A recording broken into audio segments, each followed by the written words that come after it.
Hello everyone. आज की हम इस वीडियो में देखेंगे कि वेरिएबल्स क्या होते हैं। ठीक है, आपने सुना होगा कि जो भी प्रोग्रामिंग लैंग्वेजेस होती है उनमें हम क्या यूज़ करते हैं, वेरिएबल्स का यूज़ करते हैं। बेसिकली वेरिएबल जो होता है वो एक कंटेनर की तरह वर्क करता है जो कि कुछ डेटा को स्टोर करता है। तो हम उसको कह सकते हैं कि variable is like a container which can hold some values. Okay, and that value can be different, अलग अलग टाइप हो सकते हैं। तो अभी जो सी एस एस है उसमें भी वेरिएबल का सेम कॉन्सेप्ट ही रहेगा। उसमें हम क्या करेंगे, एक प्रॉपर्टी का हम एक प्रॉपर्टी की वैल्यू हम एक वेरिएबल में स्टोर करवा लेंगे और जहाँ जहाँ हम वेरिएबल का नाम यूज़ करेंगे वो प्रॉपर्टी ऑटोमेटिकली अप्लाई हो जाए। अगर हम उसको और अच्छे से देखें तो वो सी वेरिएबल्स है वो क्या होते हैं, तो C S S variables also called custom properties. क्या है? Custom properties, customization properties and are reusable values that you can define once and use multiple times throughout your CSS।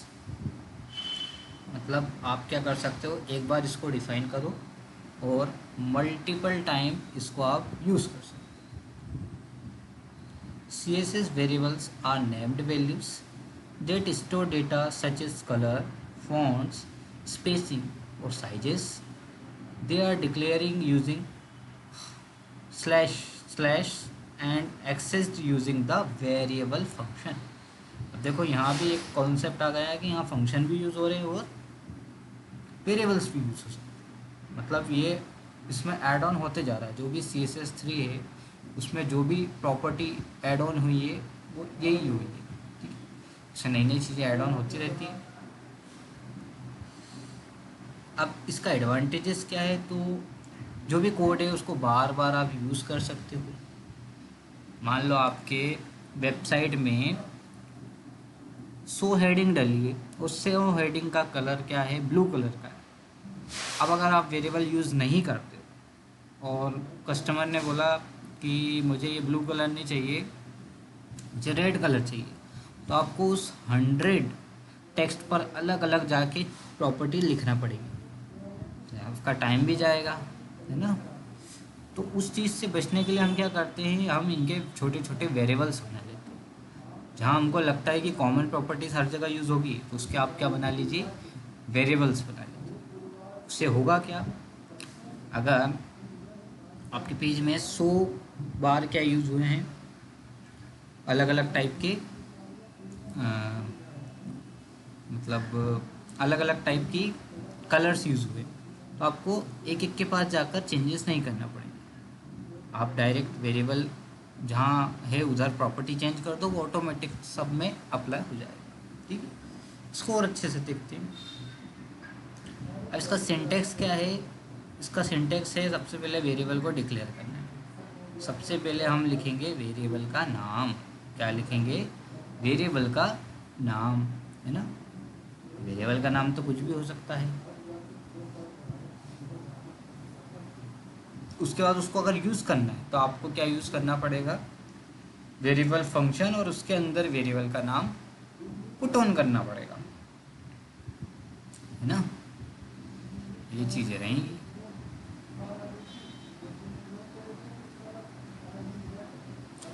अब बात आती है कि ग्लोबल वेरिएबल्स क्या होते हैं। तो ग्लोबल वेरिएबल्स वो वेरिएबल होते हैं जो रूट सिलेक्टर के अंदर यूज़ किए जाते हैं and it can be access from anywhere in the CSS file, है ना।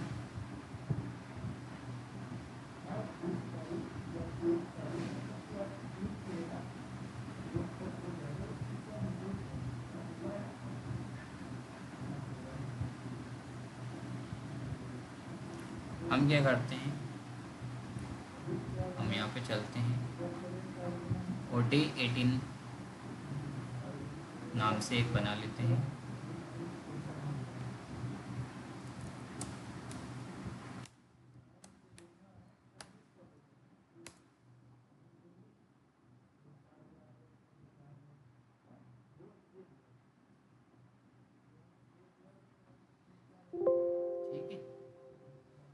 बाद हम क्या करेंगे, हम इसके अंदर एक फ़ोल्डर ये वाला बना लेते हैं img का, एक फ़ोल्डर बना लेते हैं किसका,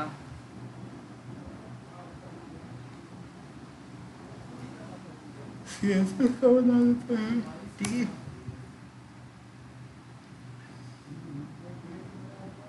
और हम क्या करते हैं, लिखते हैं वेरिएबल डॉट HTML, ठीक है।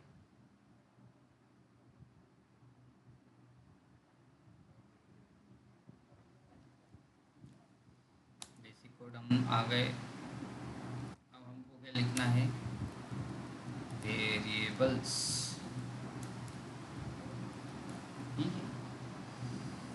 अब यहाँ पे हम क्या करते हैं, हेडिंग डाल देते हैं, this is heading,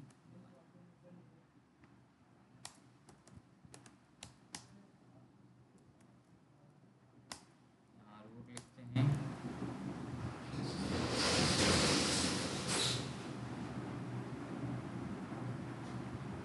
primary colour blue,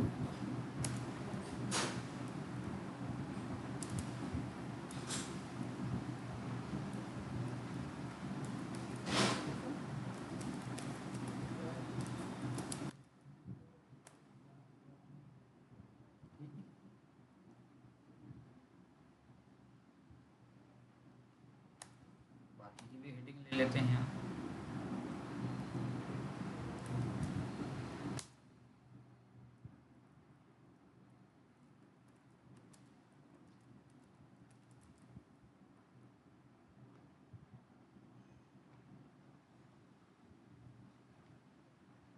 तो हमने क्या करा, दो हेडिंग्स ले लिए, हमने 7 हेडिंग्स ले लिए, दो H1 H1 की। अब हमको H1 पे अप्लाई करना है, तो H1 पे जाएंगे, बैकग्राउंड कलर लिखेंगे, वेयर फंक्शन यूज़ करेंगे और उसके अंदर सिंपली प्राइमरी कलर क्या दे देंगे, ये दे दिया हमने, है ना। आप चाहो H2 के H2 में भी आपको कुछ सेकेंडरी कलर भी दे देते हैं ना, सेकेंडरी कलर ऑरेंज। आप क्या जाओ H2 में जाओ,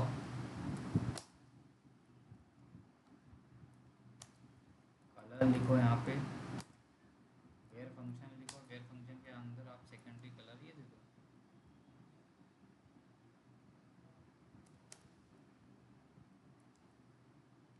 आप देखो वो ऑटोमेटिक चीज़ें अप्लाई हो गई। अब मान लो आपने H2 के अंदर लिखा, S3 के अंदर लिखा, H4 के अंदर लिखा, H5 के अंदर लिखा और S6 के अंदर लिखा। अब क्लाइंट ने बोला कि कलर चेंज करना है ना, रेड करना है इसको, तो यहाँ पे जाके आप डायरेक्ट उसको रेड कर दो, ऑटोमेटिकली ये प्रॉपर्टी अप्लाई हो जाएगी।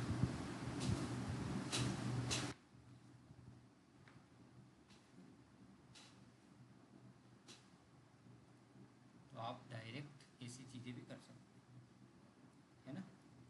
ये आपका क्या कहलाएगा, ये आपका कहलाएगा ग्लोबल। तो लोकल वेरिएबल क्या होता है, a local variable is declared inside a specific selector and it is only available inside that selector and its child element। जैसे आपने बॉक्स लिखा है ना, तो आप क्या करो, इस बॉक्स कलर लगा दो ऑरेंज, अपन लोकल वेरिएबल भी बना लेते हैं।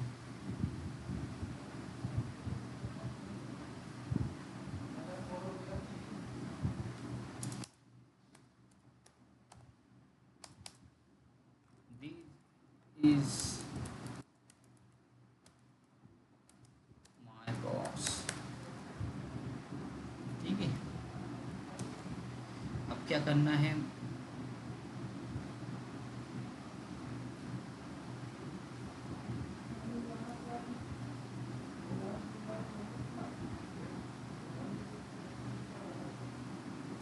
बॉक्स को सिलेक्ट करना है।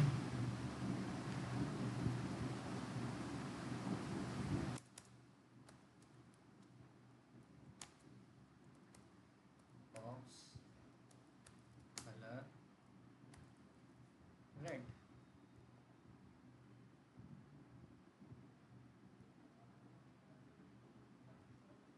ठीक है, अब हम क्या करेंगे, बैकग्राउंड प्रॉपर्टी लिखते हैं और लिखते हैं वेयर बॉक्स कलर। तो देखो आपको आया लोकल, मतलब ये सिर्फ जो ये कर्ली ब्रेसेस दिख रहे हैं यहीं तक इसका स्कोप है ना, इसके बाहर आप यूज़ नहीं कर सकते। आप बोलोगे S6 के अंदर क्या मैं यूज़ कर सकता हूँ बैकग्राउंड कलर, एक बार करके देखते हैं। वेयर फंक्शन देते हैं, बॉक्स कलर दिया, आप देखोगे कहीं से कहीं तक चीज़ें अप्लाई नहीं हो रही हैं।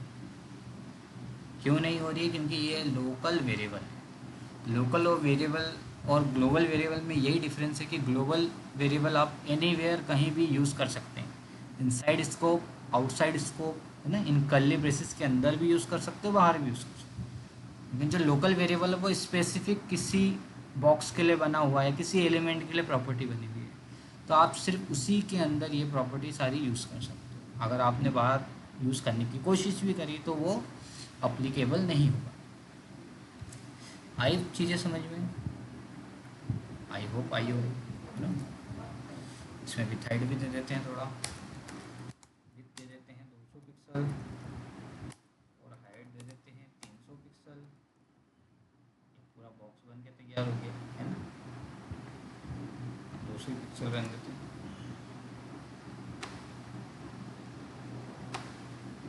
ठीक है, ये डिफरेंस होता है किस पे, ग्लोबल और लोकल।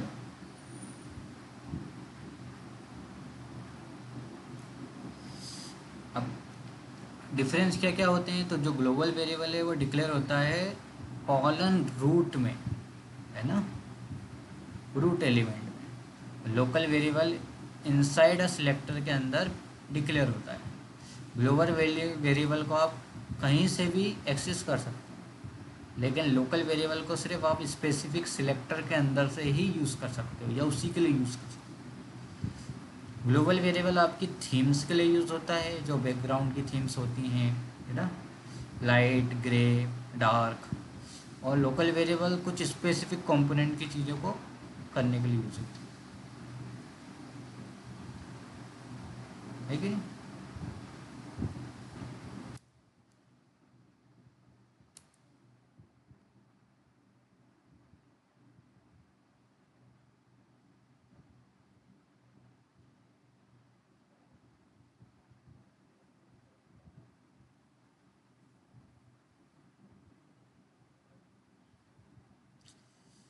अर्ली टू यूज़ और ये लिमिटेड स्कोप होता है।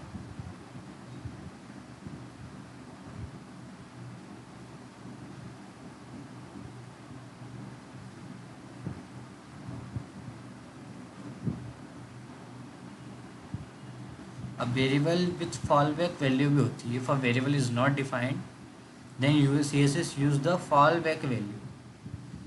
मतलब अगर आपने टेक्स्ट कलर एग्जिस्ट नहीं करता है ना, तो जो टेक्स्ट का कलर है वो क्या हो जाएगा, रेड हो जाएगा। ये भी होता है, रेड नहीं ब्लैक हो जाएगा, सॉरी।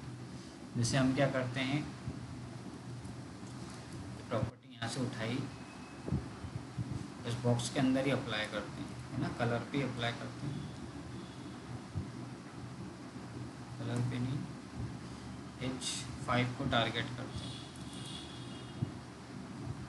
एक पैराग्राफ ले लेते हैं बेसिकली।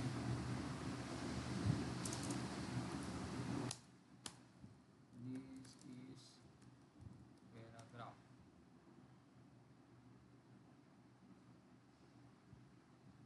ठीक है, यहाँ लिखते हैं P, उसके अंदर आपने लिखा ये कलर टेक्स्ट।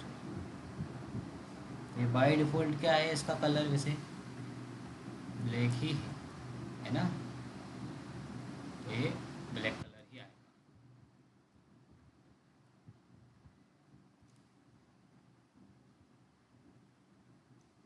इतनी सारी चीज़ें रहती हैं इसमें।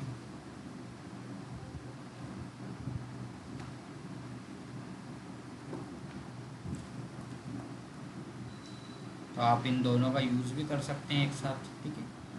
आई होप आपको आज की वीडियो पसंद आई होगी। अगर पसंद आई हो तो इसको लाइक कीजिएगा, ज़्यादा से ज़्यादा शेयर कीजिएगा। मिलते हैं नेक्स्ट वीडियो में। Till then, tata, good bye.